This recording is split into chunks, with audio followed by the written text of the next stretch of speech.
Съвременните медии и социални мрежи са способни да превърнат обикновен човек в звезда или пък да възкресят такава за по-малко от 24 часа. Гост в папараци е скандалният Деян Неделчев и кебаната.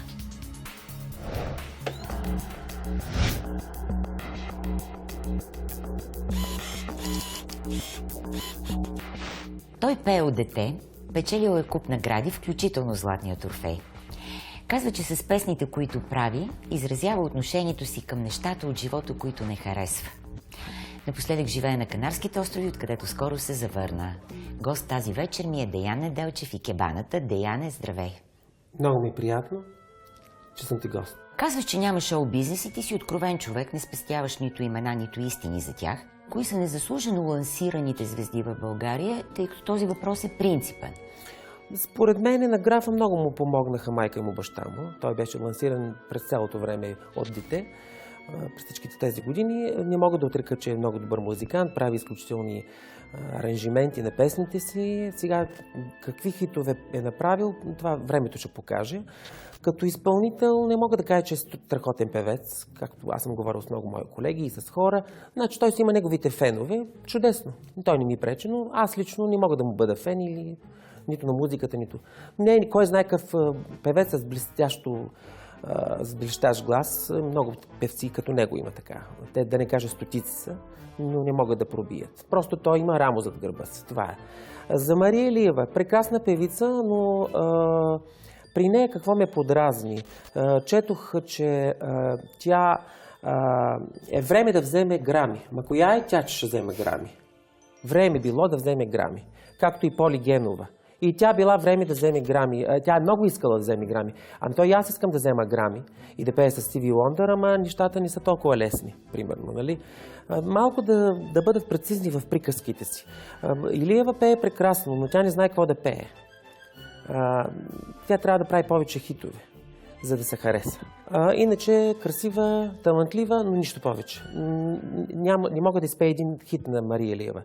На Поли Генова също не мога да изпее един хит, макар че много лансирана от Евровизии, сега пак не ще пращат на Евровизия. И другото, което не ми харесва, тя няма опит, това момиче. То още е малко за такива работи. За втори път ще я пращат. Има толкова певци, наистина големи. Няма значение тук възрастта на 50 ли си, на 70 ли си. Да пратят Лили Иванова, да пратят Хранова, да пратят Турлин Горанов. За себе си не искам да говоря. Споменаваш обаче все хора... Тони Димитрова. С Тони Димитрова имахме големи проблеми заради Анна Мария Тонкова, Бог да я прости. И тя почва да обижда, като селски кръчмар почва да обижда, че не съм бил певец. Ами аз ще язям с глас с Тони Димитрова, ако застанем двамата. Говори глупости, това момиче. Била българската Бони Тайлър. Еми тя, щом е българската Бони Тайлър, аз съм българския Стиви Уондър, така ме нарекох още в самото начало, като излязох. До ден днешен така ме наричат в гилдията. Българския Стиви Уондър заради белизмите, R&B, сол, което правя, височините, приликата в гласа ми с него. Но Тони Димитрова също.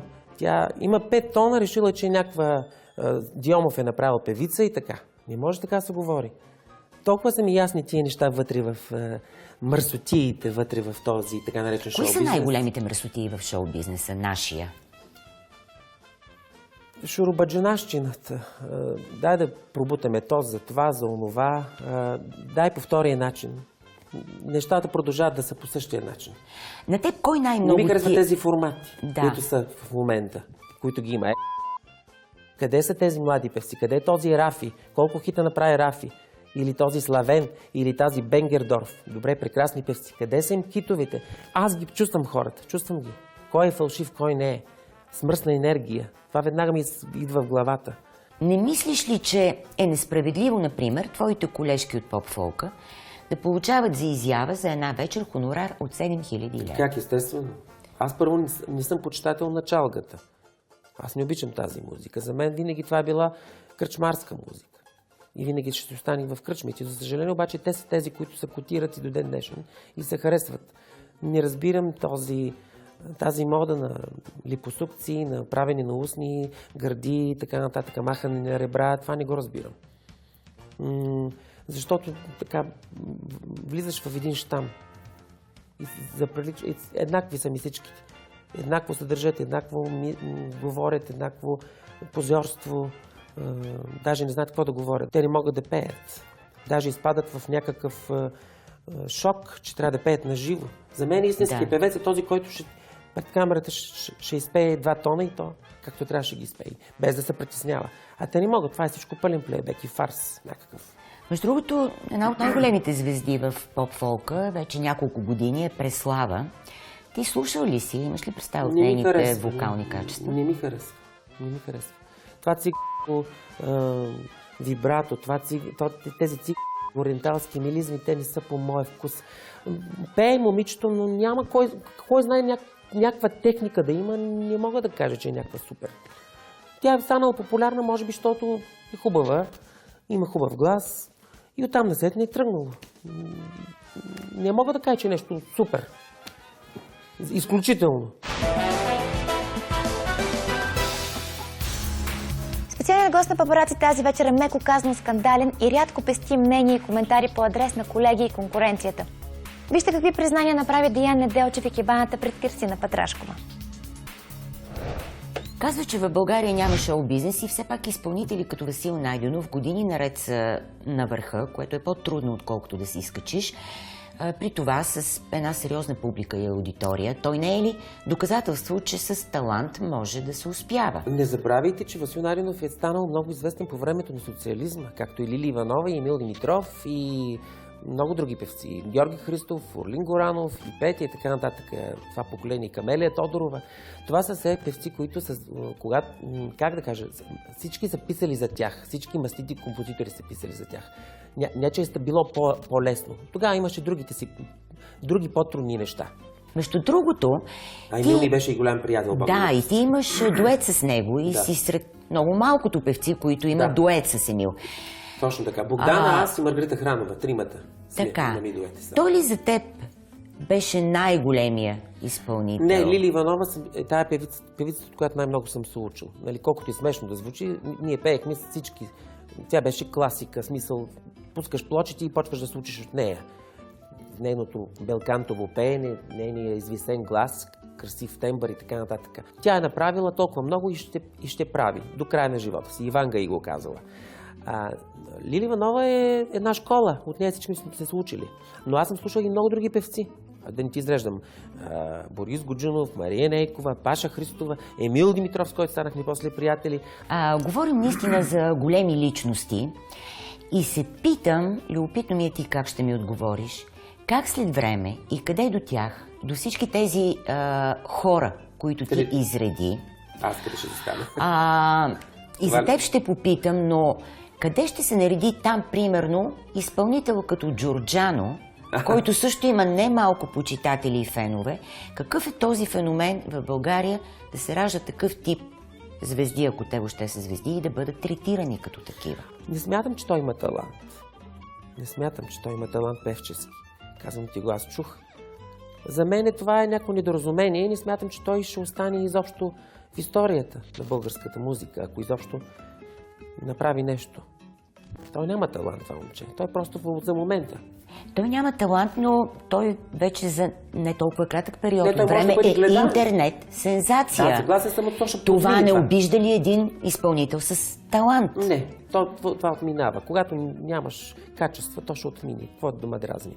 Да е жив и здрав. Добре, какво е мнението ти? Ти си изказа положително за някои звезди от естрадата от близкото минало и все пак за певици като Петя Боюклиева, като Маргарита Хранова, които Петя Боюклиева специално напоследък повече в реалити формати се изявява. Петя е изключително голяма певица, прекрасна, но не съм много сигурен, че тя е точно най-продаваемата или точно на мястото си в момента. Много обичам, но тя не е от най-харесваните певици, както певици като Нели Рангелова също не е от най-търсените, най-харесваните. Те са малко студени певици, като излъчване, иначе са прекрасни. Особено Петя е голяма. Ти възприемаш ли примерно за своя конкуренция певец като Георги Христов? Не. На времето се дразнах много, че ме сравняват с Георги Христов, с Орлин Горанов, с Васил Найденов, с Георги Станчев. Глупост. Всеки си е за себе си. Георги Христов си има неговия стил, неговото белкантово пеене. Много ме дразнише и преди и сега. Не знам, не е мой тип пеене. Малко позорство е при него, суета, като при повечето колеги. много добър изпълнител. Има си своята публика, да е жив и здрав, нямам нищо против него. Преди много съм се дразнил, че ме сравняват с той Елеония и с него най-вече. Много са ни близки гласовете, нали, тенори сме. Орлин Горанов също е прекрасен певец, той и с опера, и с поп. Всеки си има своите почитатели. Не мога да завиждам на никого. Аз не съм човек, който завижда. Аз просто казвам истината, ако ме дразни нещо. Това, че някой успял, пък няма тези гласови качества, ми успял е по някакъв начин. Какво да направиш? Има такива певци. Към кого от колегите ти в момента все пак ти изпитваш истински респект? Ани Върбанова. Много обичам Маргарита Хранова. Аз съм няколко дуета с нея. Лиди Иванова, респект към изкуството и всичко. Мими Иванова. Любимата ми група е ФСБ до ден днешен. Те са на световно ниво. Те просто нямат сравнение от български групи и така нататък. Орлин Горанов много харесвам. Аз имам и дует с него. От починалите Емил Димитров. Той беше такава всестранна личност. Композитор, артист, певец, всичко. Чуда се как да определя икебаната. Може би предвид факта, че винаги успява да ме разсмее, за него трябва да измисля нова музикална категория – комедиен певец. Благодарение на Кристина Петрашкова обаче сега може да чуем как определя себе си Деян Неделчев и има ли в живота му място за смешки. Аз искам да поговорим за особеностите на артистичната душа. Ти си артист и артистите са хора по-чувствителни, по-раними. Аз съм много. Точно така. И колкото и да се опитва да го прикрият, това не винаги се получава. Преди време ти беше споменал, че започваш да губиш смисъла на усилията си, може би на живота. Дори беше наметнал за самоубийство. Не, това го писаха в медиите, понеже бях поснал във Фейсбук преди един месец, преди да си тръгна, че съм отчаян отново, че съм депресиран, може би заради работата ми там, че не ни третираха добре. Разбираш ли? Това ли е единствената причина за депресията, която си изживял? Тя е някаква Какво лека ти се депресия. изплъзва от живота? Нещата, които съжаляваш, че не можеш да изживееш? Съжалявам, че не съм се родил на правилното място. Малко по-на запад, за да бъде оценен таланта ми. Означава ли това, че ти не си изпадал в такова тежко състояние, да. че не е минавало никога през главата ти мисълта, че няма смисъл да Самоубийство? продължиш живота си? Да. Не. Нали ви казах, не съм писал, че самоубивам. Тук, като написах във Фейсбук, че съм отчаян, че съм депресиран, то беше за известно време. Не съм писал самоубийство. Тук медиите вече изопачават във вестници, че съм искал да самоубия. Няма такова нещо. Аз съм силен човек. Никога не съм мислил да се самоубивам. И изпадал съм в много трудни ситуации. В ситуация без пари. Имал съм месеци без почти никакви пари, но съм оцелявал. Нали, слава Богу, не искам и повече да изпадам в такива ситуации. Депресията не е нужна на никому, не е хубаво нещо. Това е така, но ти си споделял, че не си имал особено добро разбирателство в семейството, че твоите родители дори не са те разбирали добре. За какво спорихте? Аз съм убедена, че това е болка в душата ти, която ти едва ли си преодолял и до днес. Моята майка винаги ме е поддържала, да е жива здрава. Баща ми, Бог да го прости, никога не се е месил също в това, да пея. По-скоро той беше така, безразличен. Не мога да кажа, че ми е пречил. Сега малко охладняване на отношенията имах с моя брат. С моята майка по-трудно се разбирам в момента, но да речем това го... като че ли от възрастта е това, предполагам. С брат ми, като че ли отношенията се позатоплиха последната година, но има такива периоди, за съжаление, в отношенията в едно семейство. С брат ти, с когото на времето пеете заедно и сте големи надежди в музиката, се скарвате за пари. Но си казвате и доста тежки думи, които очевидно много са те засегнали, ти никога не си ги споделял. Какво ви раздели тогава? Неговото отношение по-скоро на времето.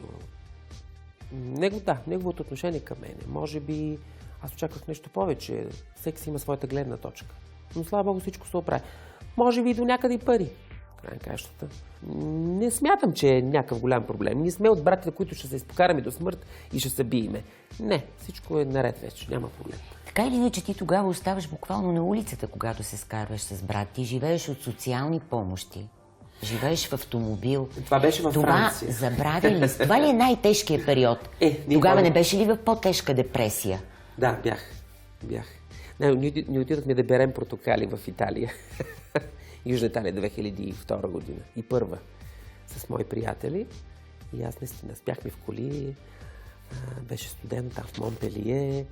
Социални помощи, си спомням, без пари оставахме. И там станаха тези лоши взаимоотношения. Там започнаха с брат ми и с неговата приятелка. Оттам тръгнаха нещата. Нали? Малко поразделихме се тогава. И доста години така беше. Но аз, виж какво, тези неща се забравят. Аз не съм някакъв злопаметен. Продължавам напред. Много ти благодаря, Деяне. И аз благодаря много.